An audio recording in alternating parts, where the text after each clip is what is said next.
Hai, Assalamualaikum warahmatullahi wabarakatuh. Hari ini kita akan belajar mengenai pola aliran sungai. Pola aliran sungai ada 11. Pola yang pertama adalah pola dendritis. Pola dendritis yaitu suatu pola aliran sungai yang menyerupai struktur pohon, di mana cabang-cabang atau anak sungai bermuara pada aliran utama atau induk dengan sudut yang tidak teratur. Biasanya, pola ini terdapat pada daerah batuan sedimen atau batuan beku.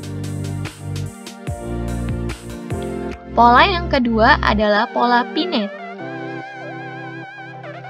Pola pinnet adalah bentuk khusus dari pola dendritis yang mempunyai ciri yaitu anak sungainya hampir sejajar dengan induk sungai dan bermuara pada induk sungai dengan sudut lancip.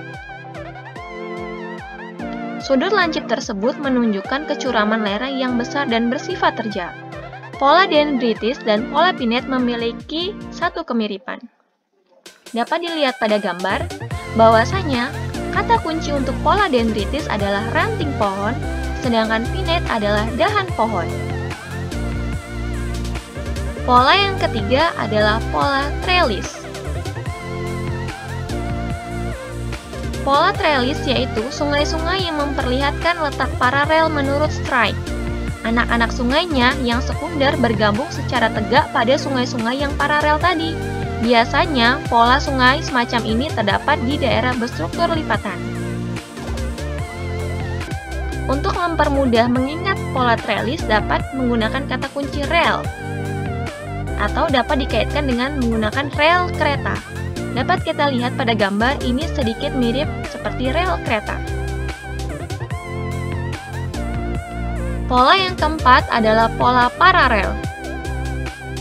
Pola paralel yaitu suatu pola aliran sungai di mana aliran-aliran sungainya hampir sejajar. Pola aliran ini biasanya terdapat pada lereng-lereng yang sangat curam. Pola aliran paralel adalah pola aliran sungai yang berbentuk hampir sejajar antara satu sungai dengan sungai yang lain. Umumnya, lereng dalam pola aliran sungai ini cenderung bersifat curam. Kata kunci untuk pola paralel adalah sejajar. Dapat dilihat ada sedikit konsep yang mirip antara pola trellis dan paralel, namun sangat mudah dibedakan. Untuk pola trellis itu terdapat di daerah-daerah lipatan. Sedangkan paralel terdapat di daerah yang curam. Kata kunci trellis yaitu rel kereta, sedangkan paralel adalah sejajar. Pola yang kelima adalah pola barbed. Pola barbed biasanya terdapat di daerah aliran hulu dan daerah aliran tidak begitu luas. Pada pola ini, cabang-cabang sungai bergabung dengan sungai utama dengan sudut yang meruncing di arah hulu. Biasanya, pola ini berbentuk sebagai akibat bajakan sungai atau arus. Bentuknya seperti sungut atau gunting terbuka. Kata kunci untuk mudah menghafal pola aliran barbed adalah gunting.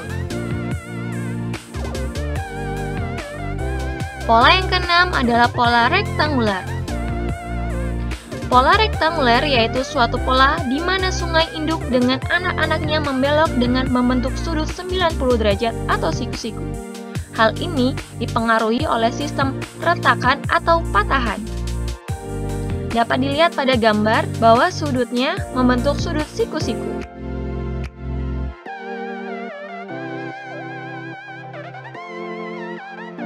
Pola rektangular adalah pola aliran sungai yang dikendalikan oleh struktur geologi. Kata kunci untuk pola rektangular, kalian bisa memilih reks atau patah, atau siku, atau 90 derajat. Pola yang ketujuh adalah pola deranget.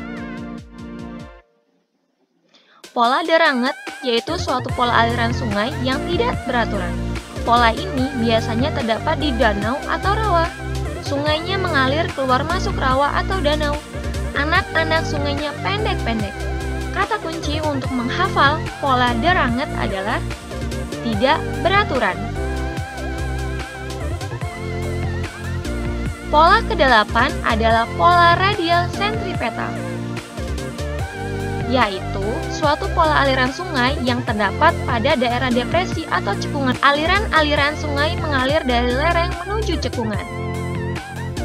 Ini adalah gambar dari pola radial sentripetal. Selanjutnya yang kesembilan adalah pola radial sentrifugal. Hampir mirip ya dengan radial sentripetal tadi, namun konsepnya berbeda, yaitu pola aliran sungai yang tersebar dari suatu puncak seperti kubah, gunung api. Pola aliran sungai yang arah alirannya menyebar secara sentrifugal dari suatu titik ketinggian seperti puncak gunung api atau bukit intruksi. Di sini saya akan menjelaskan dua konsep pola radial agar mudah dipahami. Dapat dilihat pada gambar, sentripetal lawannya adalah sentrifugal. Sentripetal kata kuncinya adalah memusat, sedangkan sentrifugal kata kuncinya adalah menyebar. Dapat dilihat pada gambar bahwa keduanya memiliki konsep yang sangat bertolak belakang. Sentripetal memusat, sentrifugal menyebar. Jangan sampai kebalik ya. Pola ke-10 adalah pola anular. Pola anular yaitu suatu pola aliran sungai yang terdapat pada daerah dengan struktur kubah yang sudah sampai pada peringkat dewasa. Pola ini menyerupai cincin.